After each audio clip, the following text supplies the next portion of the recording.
आकाशवाणी के समाचार सेवा प्रभाग द्वारा प्रस्तुत है कार्यक्रम रेडियो ब्रिज जनादेश 2022।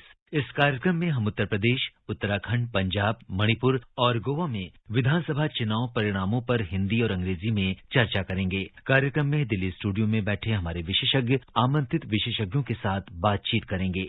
दिल्ली स्टूडियो में मौजूद विशेषज्ञ हैं राजनीतिक विश्लेषक अशोक टंडन। कार्यक्रम का संचालन आकाशवाणी संवाददाता चंद्रिका जोशी और अभिषेक मुखोपाध्याय कर रहे हैं।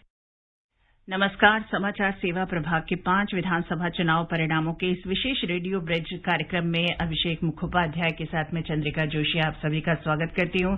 हमारे साथ स्टूडियो में है अशोक जी। अशोक जी, बहुत समय से आप राजनीति पर नजर रखे हुए हैं। आज हम चर्चा में आपसे कमेंट्स लेते रहेंगे और राय लेते रहेंगे। Yes, and welcome to all of you once again to the program. And Chandrika, we start with the latest update from Punjab. Ji. And Aam Aadmi Party has won the Punjab Assembly election with a thumping majority. The Election Commission has declared results of all the 117 seats. AAP has won 92 seats, Congress 18, SAD 3, BJP 2, and Independent and others 1 each. Ashok जी, उत्तर प्रदेश जो है वो देश की राजनीति को दिशा देता है, ऐसा कहा जाता है। और उत्तर प्रदेश में जो अभी चुनाव परिणाम जिस तरह से हम देख रहे हैं, तो ये क्या इंडिकेशन दे रहे हैं कि क्या हम कह सकते हैं कि जाति, समुदाय, ये सबसे आगे बढ़कर समाज, सुशासन और विकास को लोगों ने प्राथमिकता दी है? मुझे लगता है कि इसमें नेतृत्व जो है बहुत महत्वपूर्ण है, क्योंकि उत्तर प्रदेश में जिस प्रकार की विषमताएं हैं और जिस तरह से वहां इस बार तो चौतरफा मुकाबला था। कांग्रेस पार्टी काफी समय तक उत्तर प्रदेश में राज करती रही है, बड़े बड़े उन्होंने धुरंधर मुख्यमंत्री भी दिए, और उसके अतिरिक्त बसपा ने भी वहां पर सत्ता संभाली और सपा ने भी संभाली थी। तो भारतीय जनता पार्टी एक तरह से देखा जाए तो चौथी पार्टी थी। ऐसे में जो एक बदलाव 2014 के लोकसभा चुनाव में आया, जिसमें पहली बार मोदी जी के नेतृत्व में देश में एक पार्टी को लोकसभा में बहुमत मिला, ये अपने आप में सभी पॉलिटिकल पंडिट्स ने एक तरह से ये लिख दिया था कि अब भारत में जो है वो कोलिशन गवर्नमेंट बनी। Coalition era has come to stay in Indian politics. जी। ये कहा जाने लगा था और लगता भी था कि फ्रैक्चर्ड वर्डिक्ट आया करेंगे। तो 2014 में जिस तरह से मोदी जी ने लोकसभा में जीत हासिल की, जिसके चलते उनको बहुमत मिला केंद्र में, तो यहीं से उत्तर प्रदेश का महत्व शुरू होता है।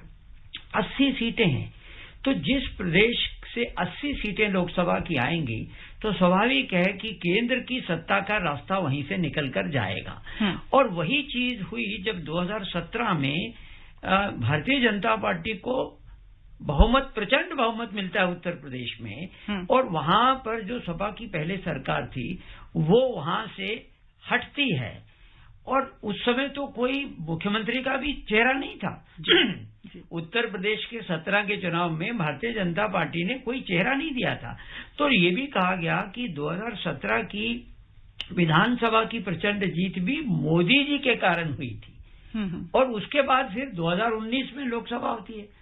तो 2019 की लोकसभा में भी भारतीय जनता पार्टी को उत्तर प्रदेश से बहुमत मिलता है, प्रचंड बहुमत मिलता है, और आज हम देख रहे हैं फिर से चौथी बार विधानसभा के चुनाव में फिर से उत्तर प्रदेश में भारतीय जनता पार्टी को अकेले, उनके सहयोगी हैं छोटे, उनको फिर से प्रचंड बहुमत मिल रहा है। तो कहीं ना कहीं उत्तर प्रदेश की राजनीति में जो स्थिरता आई है, उस स्थिरता के चलते जो स्थायी सरकार चली 5 साल, और उसने जिसको डबल इंजन की सरकार कहा जा रहा है, केंद्र की नीति, केंद्र की सामाजिक न्याय की, सुशासन की जितने भी योजनाएं बनी, गरीब कल्याण की, महिला कल्याण की, महिला सशक्तिकरण की, और उनका कार्यान्वयन हुआ उत्तर प्रदेश में योगी सरकार में। इसके अतिरिक्त वहां पर जो कानून व्यवस्था का इशू बना था, अखिलेश की सरकार के समय, ये मिलकर जो हुआ उसका परिणाम आज सामने आए कि उत्तर प्रदेश में फिर से एक स्थिर सरकार बन रही है। और अशोक जी, जो एकदम से परिणामों के बाद जैसे कि भाजपा की एक कार्यनीति, एक शैली बल्कि कहें कि प्रधानमंत्री जी ने दिल्ली में भाजपा मुख्यालय जाकर अपने सभी कार्यकर्ताओं और वो मतदाताओं जिन्होंने पहली बार वोट दिया था उन सबको धन्यवाद दिया, उनका अभिनंदन किया। Yes, and Prime Minister Narendra Modi has said that the 5 states assembly election results have put a stamp of approval on BJP's pro-poor and proactive governance. Addressing party Karyakartas at the party headquarters in New Delhi this evening after emerging victorious in 4 states, Mr. Modi said despite being in government in the 3 states of Uttar Pradesh, Goa and Manipur, the vote share of BJP has increased.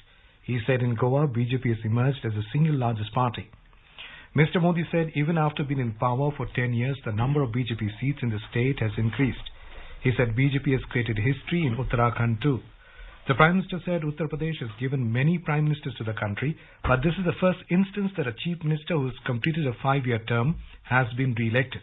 He said after 37 years, no government has returned to power in Uttar Pradesh for the second time in a row. Mr. Modi said over the years the government has not only improved the governance delivery system but also brought transparency in the entire process. He said BJP assures the poor that government facilities will definitely reach every poor. The Prime Minister said the way our mothers and sisters, the youth has given full support to the Bharatiya Janata Party and it is a big message in itself. Mr. Modi said he is also satisfied that first-time voters took part in voting with great enthusiasm and ensured BJP's victory. He said today is a day of jest and festivities. Thanking party workers, Mr. Modi congratulated all the voters who took part in these elections, the festival of democracy. He thanked the voters for their decision and ensuring victory for the BJP. ये उत्सव भारत के लोकतंत्र के लिए है। मैं इन चुनावों में हिस्सा लेने वाले सभी मतदाताओं को बहुत बहुत बधाई देता हूं।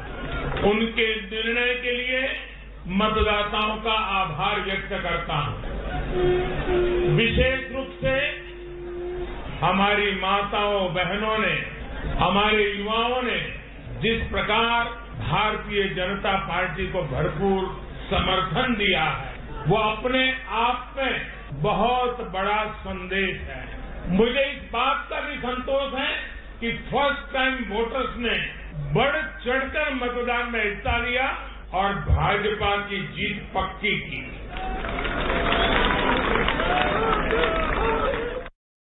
और सबसे पहले हम रुख करते हैं पंजाब का। हमारे साथ राजनीतिक विश्लेषक आनंद पाराशर जुड़ चुके हैं फोन पर। आपका स्वागत है कार्यक्रम में। थैंक यू जी। पंजाब में बहुत ही एक बड़ा उलटफेर कह सकते हैं, जो इतने दिग्गज चेहरे थे और ना डेरों के फरमान काम आए, ना दिग्गज चेहरे, ना उनकी विरासत कुछ काम नहीं आई और कांग्रेस के हाथ से ये राज्य निकलकर आम आदमी पार्टी के हाथ में गया। तो इस पूरे सिनेरियो को, पूरे परिदृश्य को कैसे आप बताएंगे?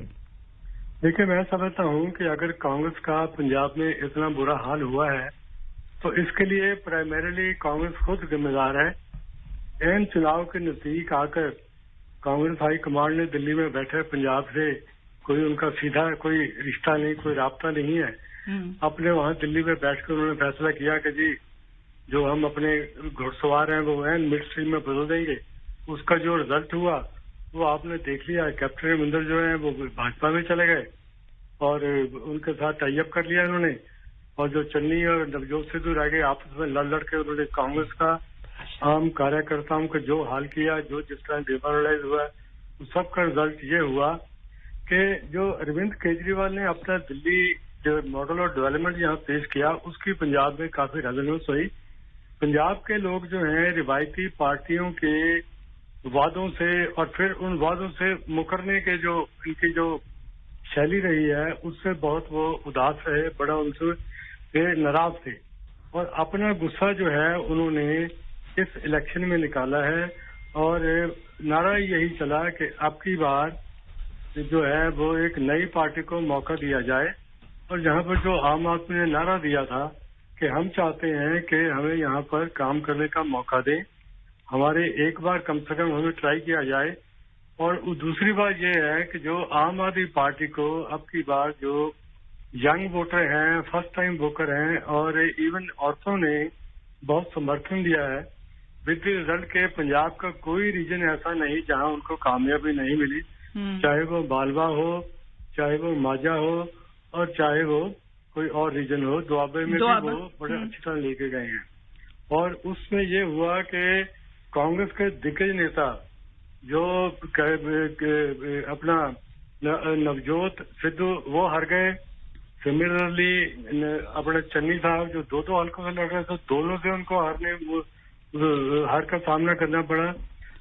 और इसी तरह अकाली दल के सुखबीर बादल, प्रकाश सिंह बादल जो पंजाब के 5 बार मुख्यमंत्री रह चुके हैं। आपका ये कहना है कि जो पॉलिटिकल पार्टी जो सत्तारूढ़ थी कांग्रेस, ये नहीं मतदाता को पहचान सकी कि उसका रुझान कहाँ जा रहा, या वो विकल्प की कितनी जबरदस्त तलाश में है।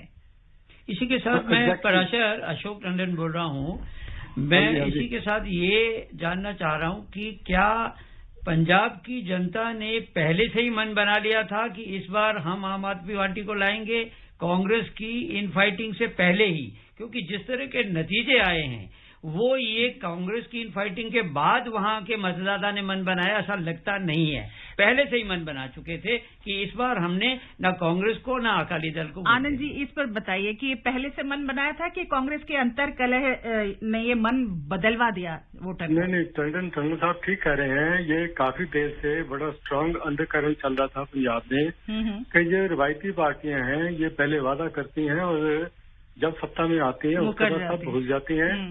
और जो कांग्रेस में जिस तरह की इनफाइटिंग हुई उससे उनका मन जो है और जो है वो बना कि इन पार्टियों को डस्टबिन में फेंक दिया जाना चाहिए। यही हुआ है। राइट। और दोनों पार्टियों को बुरा हाल हुआ है। Right. Mr. Tandon, my question to you is, will this showing by AAP politically trigger a churning in the Indian politics, especially in the opposition space? Certainly, because till the West Bengal election results, in fact, after the West Bengal election results, the perception was now a viable alternative to Modi is emerging in the name of Mamata Banerjee. Right. Can they now claim to be a national party? Yes, because she was now moving outside West Bengal. She started contesting in Goa, and in fact, she campaigned in UP also for Akhilesh. Now, Aam Aadmi Party leader Mr. Kejriwal has now moved out of Delhi and has won Punjab, and therefore now he can claim that he has won 2 states. So therefore, when the question arises in the opposition camp, who can be the rallying point of the opposition unity against Mr. Modi, certainly Mr. Kejriwal stake his claim, and that is exactly why he went to Goa, he went to UP, he went to Uttarakhand also. So success has come only in Punjab, but that itself is a great achievement for him. Sir, here I'd like to ask you, the rise of AAP is a big concern for the Congress party, isn't it? The more AAP gains, the more the Congress stands to lose, as the 2013 Delhi elections have shown. They are cutting into the Congress votes big time. What did you say? In fact, Kejriwal has decimated Congress, not only in Delhi, now in Punjab. Right. And therefore, obviously, he is trying to fill the void which is being created due to lack of leadership in the Congress party. Now, therefore, if the Congress party is lacking in leadership at the All India level, and Mamata Banerjee was trying to fill in that space, now Kejriwal has become another claimant. And you never know what happens when he goes to some other state like, say, Gujarat. And if he can decimate Congress even in Gujarat, he may go to Himachal also. Right. So that is the state of affairs in the Congress party. So therefore Kejriwal is a huge concern for the Congress leader. Anand ji, इस बीच में ये पूछना चाहूंगी कि जैसे अब जीत इतने बड़े पैमाने पर आम आदमी पार्टी को मिली है, लेकिन क्योंकि पंजाब की जो भौगोलिक स्थिति बनती है वो सीमावर्ती राज्य है, उसकी बड़ी सीमा पड़ोसी देश से मिलती है, तो एक अतिरिक्त एक जिम्मेदारी और बहुत बड़ी जिम्मेदारी एक लेके चलनी होगी आम आदमी पार्टी को। मैं समझता हूँ कि पंजाब की बॉर्डर स्टेट है और यहाँ पर सिक्योरिटी जो है, नार्को टेररिज्म है, ये हमेशा ही बड़ा भारी कंसर्न रहा है और आम आदमी पार्टी के कंधों के ऊपर बड़ी भारी रिस्पॉन्सिबिलिटी है कि इस स्टेट को, जिसमें 2 दशकों से भी अधिक जो है आतंकवाद था, संताप भूखा है, कहीं उस तरह के काले दिन कहीं पंजाब में नहीं आए और इनको अपना कदम इस इशू पर बड़ा फूक पर चलना होगा, क्योंकि पास्ट में कुछ ये रिपोर्टें आती रही कि कुछ गलत किस्म के एंटी नेशनल एलिमेंट इनमें इन्फिल्ट्रेट कर दिए हैं और वो तरह कभी और टाइम टू टाइम उन्होंने इनकी पिच खराब करने की कोशिश की है। तो सबसे पहला काम मैं समझता हूँ नई सरकार के ये होगा कि इस तरह के तत्वों को उभरने ना दें। और दूसरा ये होगा कि पंजाब की जो आर्थिक दशा है, जो सालों साल से लगातार खराब होती जा रही है, उसको पूरा अर्थव्यवस्था को पुनः पटरी पर लाएं। और इसके लिए उधर केंद्र के साथ उनको बड़ा मिलवर्तन करना होगा। और जो पहला जो पुराना पॉलिटिक्स है कि हर चीज के ऊपर उन्होंने कन्फ्रंटेशन लेनी है, उसको छोड़कर और पूरी कोऑपरेशन के साथ सेंटर के साथ और यहाँ की जो लोकल है आपस जो है तो उसके ऊपर चलना पड़ेगा इनको। जी। Yes, and now the latest updates from Uttarakhand. Uttarakhand total seats 70, results declared 68, BJP 47, Congress 17, others 4. जी, अब उत्तराखंड की हम बात कर रहे हैं तो हमारे साथ उत्तराखंड से अतुल कुमार श्रीवास्तव फोन लाइन पर हैं, राजनीतिक विश्लेषक। हेलो। हाँ जी, नमस्कार। हाँ, नमस्कार, आपका स्वागत है कार्यक्रम में। अतुल जी, उत्तराखंड में हम जब सबसे पहले अभी देख रहे हैं जो स्थिति उभर रही है उसमें एक तो ये लगता है कि कांग्रेस शायद वोटर की, मतदाता की नब्ज नहीं पकड़ पाई है, और दूसरी बात ये कि जो पुष्कर धामी का अपनी सीट पर हार जाना, ये क्या संकेत है, ये किस तरह है? जी जी, उत्तराखंड में सबसे पहले तो मैं आपको बता दूं कि ये चुनाव कई मामले में ऐतिहासिक रहा है। ऐतिहासिक इस लिहाज से कि उत्तराखंड का चुनावी इतिहास सिर्फ 20 साल पुराना है। ये 5वें चुनाव था। तो इसमें ये अभी तक कोई भी पार्टी सरकार दोबारा यहाँ पर नहीं बना सकी थी। ये भाजपा पहली पार्टी है जो दोबारा सरकार बनाने जा रही है, और ये भाजपा की दूसरी सबसे बड़ी विक्ट्री भी है। और ये जो आपने बात कही कि दूसरी बार लगातार सरकार बना रही है, तो कांग्रेस में कहीं ओवर कॉन्फिडेंस था इस चीज को लेकर? नहीं, कांग्रेस में ओवर कॉन्फिडेंस तो नहीं था, लेकिन कांग्रेस ने कई मुद्दों पर भाजपा को घेरने की यहाँ पे कोशिश की थी, जैसे बेरोजगारी के मुद्दे पे या पलायन के मुद्दे पे, क्योंकि पहाड़ से पलायन बड़ा मुद्दा होता है कि कोरोना काल में जो प्रबंधन वगैरह को लेके कांग्रेस ने कुछ मुद्दों को लेके घेरने की कोशिश की थी। और आप यकीन माने कि 6 महीने पहले तक कि उत्तराखंड में सभी सियासी पंडित ये कह रहे थे कि यहाँ पर भाजपा के लिए अगला चुनाव जीतना थोड़ा मुश्किल होगा। लेकिन आप 6 महीने के भीतर भाजपा के शीर्ष नेतृत्व ने ऐसा कुशल प्रबंधन चलाया और दिखाया। उन्होंने मुख्यमंत्रियों को बदलने का साहस भी दिखाया। हालांकि ये भी मुद्दा बना, जो है कांग्रेस ने इसको भी मुद्दा बनाया कि भाजपा को आत्मविश्वास नहीं है कि 3-3 मुख्यमंत्री बदल दे रहे हैं। लेकिन ये साहसपूर्ण फैसला भाजपा के शीर्ष प्रबंधन ने लिया। और सबसे बड़ी बात आप खुद समझ लें कि अगर मुख्यमंत्री का घोषित चेहरा हार जाता है, इसका मतलब ये है कि यहाँ पर मुख्यमंत्रियों के नाम या काम नहीं, सिर्फ और सिर्फ केंद्र सरकार की नीतियां, मोदी सरकार का जादू और फौजियों को सम्मान देने की जो इन्होंने एक छवि बनाई है केंद्र सरकार ने, तो ये काम आया है। इसके अलावा और बताएं कि अगर मैं संक्षेप में कहूं तो भाजपा की जीत के जो 10 प्रमुख कारण हैं, अगर आप इजाजत दें तो मैं बारी बारी से आपको संक्षेप में गिना दूं। संक्षेप में जी, बहुत ही ब्रीफली मैं आपको बताऊंगा कि 10 जो कारण रहे हैं। एक तो सबसे बड़ा कारण ये रहा कि यहाँ पर उत्तराखंड में मोदी का जादू बरकरार है। प्रधानमंत्री मोदी के नेतृत्व में और उनकी नीतियों के प्रति, उनके भाषण में युवाओं को, महिलाओं को खासतौर पर काफी जो है प्रभावित किया। और ये पूरे चुनाव के दौरान मैं अतुल जी थोड़ा सा आपको यहाँ रोकूंगी कि जैसे हम पंजाब के बारे में आम आदमी पार्टी का कह रहे थे, जोर तो आम आदमी पार्टी ने उत्तराखंड में भी बहुत लगाया है। नहीं, मैं इसमें थोड़ा सा मैं सहमत नहीं हूँ कि पूरा जोर लगाया। असल में आप यहाँ पर शुरू में ऐसा करती हुई दिख रही थी कि वो जोर लगा रही है। लेकिन बहुत जल्दी जो है इनको चुनाव से करीब करीब 1 महीने पहले उनको इस बात का आकलन हो गया था कि उत्तराखंड में उनकी बहुत ज्यादा संभावना नहीं है। तो उन्होंने क्या किया कि उत्तराखंड में अपनी बहुत गतिविधियां जो कम करके और अपने पूरे संसाधन जो है उन्होंने पंजाब में ही झोंके। यहाँ इवन अरविंद केजरीवाल जी का यहाँ पर बहुत दौरा भी नहीं हुआ, इन्होंने कोई रैली भी नहीं की, कुछ प्रेस कॉन्फ्रेंस जरूर की है। मिस्टर टंडन, बहुत ही कुशलता से उन्होंने यहाँ एक तरह से देखा जाए कि ग्राउंड रियलिटी समझ के यहाँ पर भाजपा को वॉकओवर दे दिया। Yes, I'd like to bring you in, Mr. Tandon, on this. Like Mr. Atul said, was the Modi magic instrumental for BJP's showing in Uttarakhand, and how important was the Modi magic factor in Uttarakhand this time? Absolutely Modi magic बिल्कुल चला है। आप ये समझ लीजिए कि यहाँ पर मोदी जी ने कुल मिलाजुला के पूरे चुनाव के दौरान 152 चुनावी रैलियां की हैं, 148 वर्चुअल और 4 फिजिकल रैली की है यहाँ पर। मुझे लगता है कि जो बीच बीच में मोदी जी केदारनाथ जाते हैं और उनका ये कहना कि अटल जी ने इस राज्य को बनाया, तो वो ये बहुत दिल के करीब है उनके।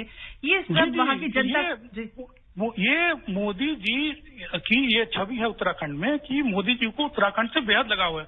और ये लगाव प्रधानमंत्री होने तक नहीं है, ये जब ये गुजरात के मुख्यमंत्री थे तब भी जब केदारनाथ की आपदा आई थी 2013 में, जो बहुत तहस नहस हो गया था, पूरा रामबाड़ा बह गया था और केदारनाथ में काफी तबाही हुई थी, तब भी गुजरात के मुख्यमंत्री होते हुए भी इन्होंने केदारनाथ के पुनरुद्धार के लिए काफी प्रयास भी किए थे। हालांकि उस समय की कांग्रेस सरकार ने उनको मना कर दिया था। वो आए भी थे और उन्होंने काफी एक अपना प्रस्ताव भेजा कि उसको केदारनाथ का पुनर्निर्माण के लिए। और अब वो तो लगातार केदारनाथ वो जाते रहे हैं, गुफा में ध्यान भी लगाते रहे हैं, और केदारनाथ के जो पुनर्निर्माण और सुंदरीकरण का जो काम हो रहा है वो खुद अपनी देखरेख में करते हैं। तो इसलिए पहाड़ में मोदी जी की छवि जो है ये बिल्कुल उत्तराखंड के प्रेमी के तौर पर है। जी बहुत and now it's time to get the latest updates from Goa, and in Goa BJP won 20 seats in the 40-member Goa Assembly. They secured 33.31% of the vote share, while Congress party got 23.46% of the total votes polled in this election and 11 seats. MGP on the other hand won only 2 seats. AAP 2 won 2 seats with 6.77% votes. Goa Forward, whose tally went down from 3 to 1 seats, and 3 independents got 19.37% votes. जी, तो ये परिदृश्य है गोवा का। हम सीधे चलते हैं गोवा। हमारे साथ एन सरदेसाई हैं, राजनीतिक विश्लेषक। Hello madam. स्वागत है आपका हमारे कार्यक्रम में।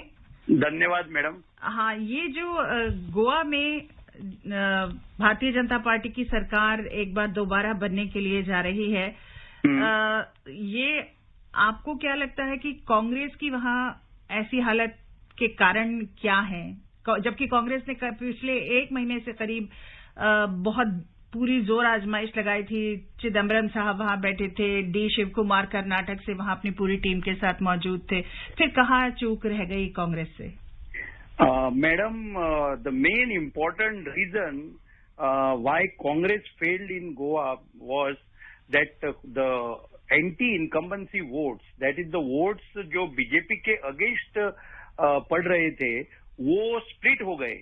यानी राष्ट्रीय पक्ष जैसे आम आदमी पक्ष और बंगाल से ऑल इंडिया तृणमूल कांग्रेस, वो डिस्ट्रीब्यूट हो गए और कांग्रेस के ज्यादातर वोट शेयर आपने जैसे बताया, कांग्रेस का वोट शेयर घट गया। कांग्रेस का वोट शेयर घटने के बाद कांग्रेस को जो पहले 2017 में सीट्स मिले थे 17, वो 17 से घटकर 11 हो गए।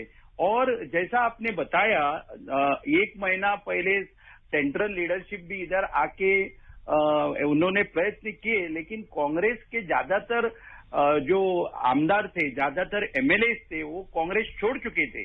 और ज्यादातर कांग्रेस के जो चेहरे इस इलेक्शन में कांग्रेस ने उतारे वो फ्रेश चेहरे थे। लेकिन वोट्स कांग्रेस को जो वोट्स मिलने चाहिए थे, वो वोट्स आप तृणमूल कांग्रेस और रेवोल्यूशनरी गोवंस जो लोकल पार्टी यूथ पार्टी, इन्होंने वोट्स कांग्रेस से छीन लेने का प्रयत्न किया और इस तरह से कांग्रेस का वोट शेयर भी गिरा और कांग्रेस की संख्या विधानसभा में भी गिर गई. Yes, sir, and I'd like to bring in Mr. Ashok Tandon on this. Sir, Goa's Valentine Day tryst with the ballots saw a high voter turnout of 79%. Now, this high voter turnout did not work in favor of the AAP and the TMC in any way. It helped the incumbent government. Your thoughts? See, Goa has traditionally seen a heavy turnout. It's a 100% literate state. People are very, very politically conscious. But the only problem with Goa is that they have only 40 seats. And this time round, there were so many claimants. You can imagine 40 seats in the assembly and contestants were about 10 parties, regional parties and all these things. So therefore, the poor voter of Goa had a very limited choice. Normally, Goa has been pro-Congress state because of large Christian population. But when you remember, Mr. Manohar Parrikar became the chief minister, BJP chief minister, he had won over the hearts and minds of the Christian community also in favor of BJP. But this time round, the Congress was hoping that they will emerge as a single largest party and they will somehow manage with the help of smaller parties and individuals. But in between came Trinamool Congress and Aam Aadmi Party. Now they spoiled the game for the Congress. I fully agree with Mr. Sardesai that in a small state where the assembly segments are very small, tiny, and there you have so many people, and that is exactly what has favored BJP and winning so many seats in Goa. Yes, and Mr. Sardesai, can you talk us through very briefly on some of the key local issues that dominated the Goa Assembly polls 2022? Yeah. Yes, the main issue was regarding our mining issue, because the mining issue has been in the doldrums since 2017, when there were several orders and decisions taken by the executive as well as the judiciary, the apex judiciary, which made mining a non-starter. And because of that, there was a big issue of unemployment, and as also the impact of COVID-19, which affected What was the stand of the major parties on these issues? As far as the stand of the major parties was concerned, there were a lot of allegations against the ruling dispensation, that is the BJP, of selling the jobs and all other things, which could not make much headway with the electorate of Goa. And as Mr. Tandonji has said, Goa being a very small state, the exit polls, like for example, 12 exit polls in Uttar Pradesh gave 12-0 verdict in favor of the Bharatiya Janata Party. But as far as Goa was concerned, there was a fractured, no exit poll could give a clear prediction as far as the Goa, where Goa was heading towards. And as you say about the issues, there were a lot of issues. There were unemployment issue.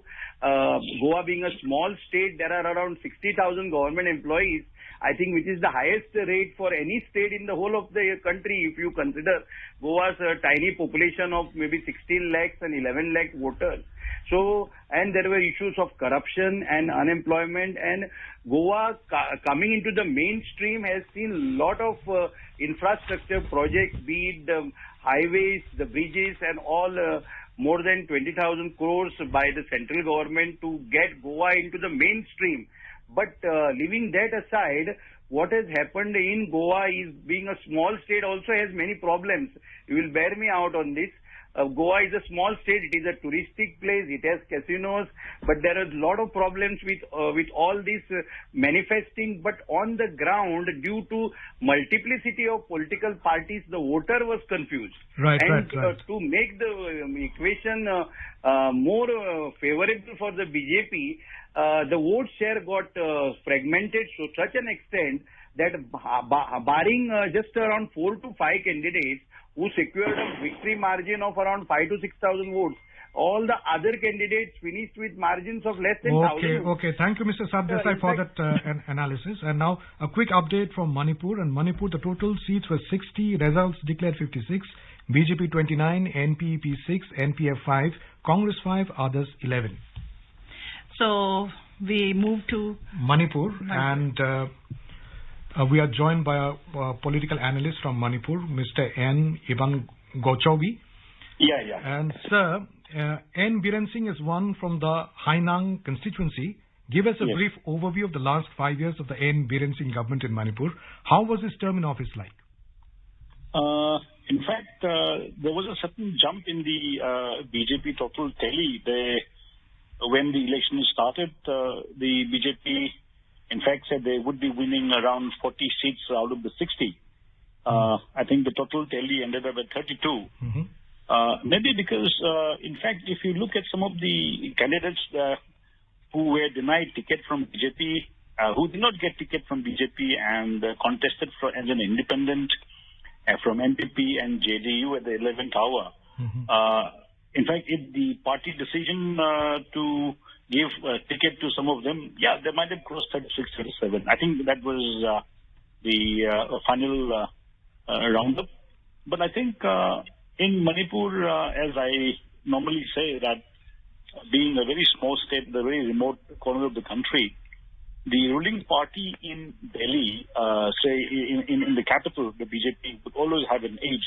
Say, for example, if the Congress was ruling in the Delhi, the ruling party always has an edge in the campaign, in an overall the psyche of the people to go along with the party that rules the country. Mm-hmm. I think that was one benefit that the BJP got this time. I mean, if you have any specific query, then I would be happy to. Yes, sir. We know that the voters follow the candidate is a popular saying in Manipur. Clan and tribal loyalties also play a very important role in determining who people vote for. Now, tell us about how the hills and the tribals of Manipur voted. In fact, the NPF, for the first time, I think in one of the key Ukhrul districts, all the three seats went to NPF. In fact, it was a very close fight in some of the areas.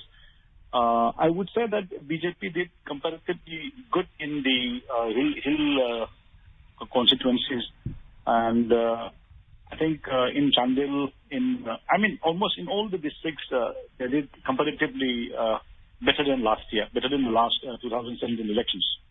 And how did the BJP's Go to the Hills outreach campaign work for them this time? Your voice is a little cracking. Yes, sir. The BJP's, I was saying, the BJP's Go to the Hills outreach campaign, did it help them in these elections? In fact, it is quite a difficult position to say go to the hills or go to the village would have helped it. In Manipur, a particular policy or a campaign wouldn't really help, in my opinion. But I think this time it is really a personality-oriented right. candidature. Right. Thank you, sir, very much for your analysis. और इससे पहले कि हम उत्तर प्रदेश पर चर्चा शुरू करें, एक सवाल है अशोक जी आपके लिए कि पूर्वोत्तर में भाजपा की एक और जीत के मायने आप कैसे देखते हैं? देखिए, पूर्वोत्तर में कांग्रेस ने एक एक करके इतनी गलतियां की कि उनके नेता जो कई समय से चले आ रहे थे पूर्वोत्तर के राज्यों में, असम में भी, वो भाजपा की तरफ मुड़ गए और कांग्रेस छोड़ते गए। और उसमें सबसे महत्वपूर्ण अगर कोई एक मैं समझता हूं बात हुई तो वो हेमंत बिस्वा शर्मा, जो असम के एक तरह से अनडिस्प्यूटेड लीडर रहे हैं, और वो जब कांग्रेस छोड़ी उन्होंने, और उसके समय जैसे बात हुई थी कि राहुल गांधी ने उनको मिलने का समय भी नहीं दिया था, तो वो व्यक्ति लगातार भारतीय जनता पार्टी के पक्ष में पूरे पूर्वोत्तर राज्यों में एक बहुत महत्वपूर्ण काम करते रहे। इस चुनाव में भी, मणिपुर के चुनाव में भी हेमंत बिस्वा शर्मा बहुत वहां पर एक तरह से महत्वपूर्ण भूमिका भी निभा रहे थे। तो कुल मिलाकर पूर्वोत्तर में मैं इस बात से सहमत हूं कि जहां कभी भी केंद्र में जिसकी सरकार होती है, वो पूर्वोत्तर के राज्यों के जो छोटे दल हैं वो उसकी तरफ देखते हैं, क्योंकि विकास तभी होगा पूर्वोत्तर का जब केंद्र सरकार के साथ तालमेल होगा। लेकिन एक एक करके भारतीय जनता पार्टी ने सारे राज्य पूर्वोत्तर के कांग्रेस से छीन लिए। लेकिन यहाँ पर एक चीज देखने को ये मिली कि जब मणिपुर में फर्स्ट फेज में 77 और सेकंड में 80% पोलिंग हुई, मतदान हुआ, और ये कहा जाता है कि जब भारी मतदान होता है तो वो बदलाव का सूचक होता है, लेकिन यहाँ कैसे देख रहे हैं आप? बिल्कुल, देखिए, इतना पहली बात तो ये है कि पूर्वोत्तर के सभी राज्यों के मतदाता बहुत जागरूक हैं, उसमें सभी लोग शिक्षित हैं, कहीं हालांकि हिल्स एरिया में ट्राइबल, लेकिन वहां पर स्थिरता की एक हमेशा से समस्या रही है। मतलब उग्रवाद और चरमपंथ का जो एक परंपरा रही, उससे हटके राष्ट्र की मुख्य धारा में आने के लिए, शामिल होने के लिए उत्सुक है। और उनको भी लगता था कि ये अलगाववाद से पूर्वोत्तर का नुकसान हुआ है, तो यहाँ विकास अगर आएगा तो पूर्वोत्तर को फायदा होगा। और इसी के चलते जो पूर्वोत्तर के राज्यों में भारतीय जनता पार्टी ने मुख्यमंत्री दिए या राज्य सरकारें दी और केंद्र की योजनाओं का कार्यान्वयन वहां पर हुआ, तो बात फिर वही एक जुमला जिसको कहा जाए तो ठीक नहीं होगा, लेकिन डबल इंजन की जो बात आती है, छोटे राज्य, पूर्वोत्तर के राज्य, पहाड़ी राज्य, ये केंद्र के साथ तालमेल मिलाकर चलते हैं तभी उनके यहाँ विकास होता है। बिल्कुल बिल्कुल। और अब हम चलते हैं उत्तर प्रदेश की तरफ। Yes, and we are joined by a political analyst from UP, Utpal Pathak. Mr. Pathak, women are the silent voters who have in the past turned around the fortunes of leaders like Mr. Modi. This time, women emerged as a top focus group of all parties in UP. And like 2017, BJP banked heavily on women-centric schemes these elections. Did the women vote of UP go to the BJP? I think yes, most of the women vote of UP has gone towards the BJP, and even though Priyanka Gandhi tried to do a very hard campaign and movement throughout past 6-7 months in UP, with the name of the campaign was Ladki Hu Lad Sakti Hu, and they tried to give around 40% tickets to the women candidates across the state. But out of those 40% is huge. It's out of 403 seats, 40% is something close to 150 or something like that. But only Aradhana Mishra Mona, this one lady candidate of Congress, who has won this assembly elections, and most of the lady candidates, they have even failed to get to the numbers which can be said as the respective numbers in any of the constituencies. Utpal Pathak ji, क्या लगता है कि जो महिला voter और voter से ये narrative बदलने की कोशिश हुई थी कांग्रेस की तरफ से, और ये बहुत देर से शुरू हुई क्या? जी बिल्कुल, ये बहुत देर से शुरू हुई। नैरेटिव बदलने की जो कोशिश थी, ऐसा बार बार मीडिया में भी कहा जा रहा था कि प्रियंका गांधी जी जो हैं वो शायद 2024 के लिए तैयारियां कर रही हैं, लेकिन जितनी भी उनकी मेहनत थी, मुझे लगता है ऐसा कि उनकी मेहनत पे पानी जो कांग्रेस की जिला और महानगर कमेटियों के लोग हैं उन्होंने फेरा, और जितने भी वुमेन कैंडिडेट्स के नाम अलग अलग सीटों से उन्होंने अनाउंस किए, हर जगह पर, चाहे सेंट्रल यूपी हो, चाहे ईस्ट यूपी हो, चाहे वेस्टर्न यूपी हो, वहां पार्टी की ही तरफ से बहुत ज्यादा विरोध देखा गया। तो एक अनुशासन की कमी भी दिखाई दी कांग्रेस का जो पार्टी कैडर था जिला और महानगर लेवल पे, और अनुशासनहीनता के साथ साथ में ये भी देखने को मिला कि वो स्वीकार नहीं कर पा रहे थे अपने नेता के द्वारा भेजे गए कैंडिडेट्स को, जबकि भारतीय जनता पार्टी ने जितने भी कैंडिडेट्स अनाउंस किए, जहां पर सिटिंग विधायकों के भी टिकट कटे, मंत्रियों के भी टिकट कटे, लेकिन किसी प्रकार का कोई विरोध नहीं हुआ उस तुलना में। और जहां तक देखिए महिला वोटर्स के जाने की बात है या भाजपा की तरफ जाने की बात है, तो उसमें न सिर्फ ये अनाज वितरण का जो कार्यक्रम है उसने भी एक बड़ा रोल प्ले किया है, साथ ही साथ में जो और भी अलग से जो डेवलपमेंट स्कीम्स हैं जिनका पैसा डायरेक्ट आ रहा है अकाउंट में, तो अगर पैसा डायरेक्ट आता है अकाउंट में तो वो महिलाओं को एक तरीके से एक स्वावलंबी बनाने की बात है। घर में पैसा आ रहा है तो वही पैसा इंडायरेक्टली महिलाओं के पास जा रहा है, तो वो भी एक उनकी इकोनॉमिक स्थिति है, जो उनकी फाइनेंशियल स्थिति है वो थोड़ी सुधरती है। और साथ साथ में ये भी है कि देखिए उन्होंने कभी जाहिर नहीं किया, पत्रकार, मीडिया, तमाम रिसर्चर्स जो है वो घूम रहे थे उत्तर प्रदेश में, लेकिन महिला वोटरों ने कभी भी अपना मुंह नहीं खोला कि उनका वोट जो है वो किस तरफ जाने वाला है, और बहुत साइलेंटली उनका एक अच्छा पार्ट जो है, एक अच्छी संख्या जो है वो भारतीय जनता पार्टी की तरफ गई है। Yes, and Mr. Tendon, with an estimated 240 million people, UP is India's most popular state, and we know the state sends the largest number of MPs, 80 to Indian Parliament, and it is often said that the party that wins in the state rule the country. In these assembly elections, it is estimated more than 150 million voters cast their ballots in the 7-phase elections. Now, my question to you, sir, is what influences the voting pattern of the people of UP that has worked for the BJP this time? I think one of the reasons is, as my friend Tul was saying, women voters, apart from other schemes, beneficiary schemes, etc., law and order was also a very important issue. See, the earlier regime of Akhilesh Yadav became notorious or unpopular because of the law and order issue. And women were the main sufferers of the law and order, deteriorating law and order situation in UP. So therefore, women, apart from other issues, on the issue of law and order also voted for the Yogi government, because in the last 5 years, Yogi has been successful in at least providing or taking care of the law and order. Even his worst critics were agreeing that on the law and order front, Yogi has done wonders. Utpal जी, इसी बात को आगे बढ़ाते हुए ये पूछना चाहूंगी कि जैसे हमेशा कहा जाता है कि बेरोजगारी का मुद्दा है, महंगाई का मुद्दा है, ये मुद्दे बनाए जाते हैं, लेकिन आप क्या इस बात से सहमत हैं कि जब मतदाता वोट डालने जाता है तो ये मुद्दे उसको सुरक्षा व्यवस्था, कानून व्यवस्था, विकास योजनाएं लागू करने की, ये सारी जो पहल केंद्र से और उत्तर प्रदेश सरकार से चलाई गई, ये सब कहीं पीछे छूट जाते हैं, बेरोजगारी और महंगाई जैसी चीजें। ये देखिए, इसका दो पहलू हैं। एक तो एक ऐसा है कि जब भी कोई वोटर वोट करने जाता है तो उसके दिमाग में एक पाई चार्ट जैसा होता है, एक केक जैसा होता है, और उसमें अलग अलग पार्ट्स होते हैं कि क्या क्या चीजें उनके फेवर में है। उस फेवरेबल चीजों के हिसाब से वो उन चीजों को सब में जो किसको तरजीह देनी है और किसको तरजीह नहीं देनी है, उस आधार पर वो वोट करते हैं। दूसरा, आप समाजवादी पार्टी का एक वोट पैटर्न देखिए इस बार का, कि जो उनका वोट शेयर बढ़ा है, काफी बढ़ा, लेकिन वो बीजेपी का जो वोट शेयर था वो कितना उनकी भारी मात्रा में अंतर देखा जा रहा है दोनों में। उसका कारण ये भी है कि एक अच्छी मात्रा में दलित वोटर जो है वो बसपा से टूटकर भाजपा में गए हैं और उन्होंने भी भाजपा को वोट किया है। तो ठीक ऐसा नहीं है कि बेरोजगारी एक मुद्दा नहीं है। आप देखिए कि पूर्वांचल में 6वें और 7वें चरण की कुछ सीटों में जहां समाजवादी पार्टी ने अच्छा प्रदर्शन किया है, उसका कारण सिर्फ ये है कि वो माइग्रेंट जोन है, वहां से लोग माइग्रेट करके बाहर कमाने जाते हैं, वहां से काफी मजदूर भारी मात्रा में, काफी गरीब इलाका, गरीब तबका के लोग वहां काफी ज्यादा मात्रा में रहते हैं। उत्पल जी, मैं एक प्रश्न आपसे पूछना चाहता हूं, जो दिल्ली के राजनीतिक हलकों में बहुत पूछा जा रहा है कि मायावती और बसपा इस बार इतने सबड्यूड क्यों थे? क्या ये कारण है कि वो खुद बसपा तो भाजपा का मुकाबला नहीं कर सकती थी, लेकिन अगर अखिलेश की सरकार आती है तो भाजपा का जो कार्यकर्ता है, काडर है, या अगर कहें दलित समाज है, वो ज्यादा असुरक्षित महसूस करता बनिस्बत योगी सरकार के। इसलिए योगी जीत जाए तो हम लोग, हमारे दलित ज्यादा सुरक्षित है बनिस्बत अखिलेश के रिजीम के, क्योंकि 17 वाला जो सरकार थी उसमें दलित वर्ग बहुत असुरक्षित महसूस करता रहा अखिलेश की सरकार में। क्या एक कारण ये हो सकता है कि बसपा ने अंत में भाजपा की ओर अपना रुख कर दिया हो, बसपा के जो वोटर्स थे?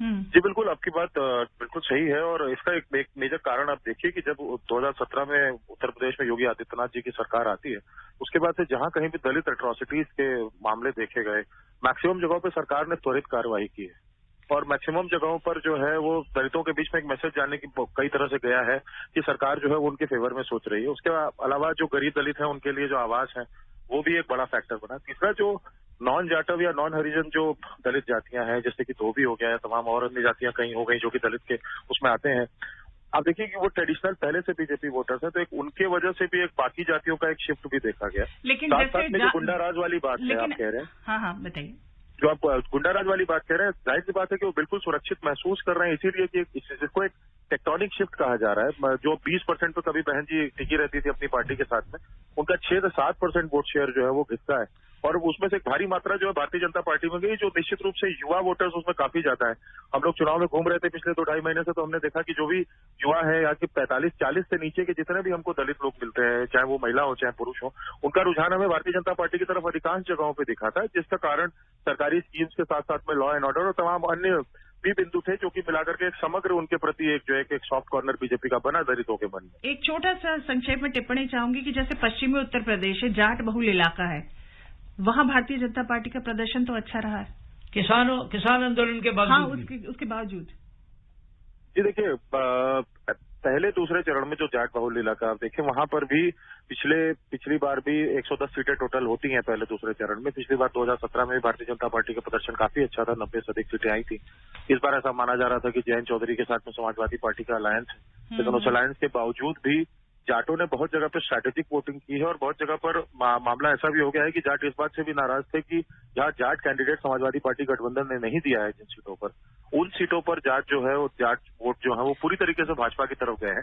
और देखिए, आपस में कनेक्टिविटी होती है पश्चिमी उत्तर प्रदेश की सब सीटों की, सारे लोगों की एक दूसरे से, तो उस कनेक्टिविटी का भी फायदा मिला है जब लोगों को लगा है कि नहीं, भारी मात्रा जब जाटों की भाजपा की तरफ जा रही है। धन्यवाद इस सारी जानकारी के लिए। समाचार सेवा प्रभाग की समूची टीम के साथ इस विशेष रेडियो ब्रिज कार्यक्रम में पैनल में बैठे सभी लोगों, तकनीकी टीम, संवाददाताओं और सभी विशेषज्ञों, और यहां दिल्ली स्टूडियो में विशेष रूप से अशोक टंडन जी, आप सभी का बहुत बहुत धन्यवाद और आभार व्यक्त करते हुए मैं चंद्रिका जोशी, अभिषेक मुखोपाध्याय के साथ आपसे अनुमति चाहती हूं। नमस्कार। अभी आप उत्तर प्रदेश, उत्तराखंड, पंजाब, मणिपुर और गोवा में विधानसभा चुनाव परिणामों पर हिंदी और अंग्रेजी में रेडियो ब्रिज जनादेश 2022 कार्यक्रम सुन रहे थे। दिल्ली स्टूडियो में मौजूद विशेषज्ञ थे राजनीतिक विश्लेषक अशोक टंडन। कार्यक्रम का संचालन कर रहे थे आकाशवाणी संवाददाता चंद्रिका जोशी और अभिषेक मुखोपाध्याय। ये कार्यक्रम आकाशवाणी के समाचार सेवा प्रभाग द्वारा प्रस्तुत किया गया। इसे आप हमारे mobile app news on AIR और YouTube channel news on AIR official पर भी सुन सकते हैं। इस कार्यक्रम के संबंध में अपनी प्रतिक्रिया आप हमें ईमेल कर सकते हैं। पता है AIRNSDtalks@gmail.com। ये कार्यक्रम फिर से सुनने के लिए लॉग ऑन करें हमारी वेबसाइट newsonair.nic.in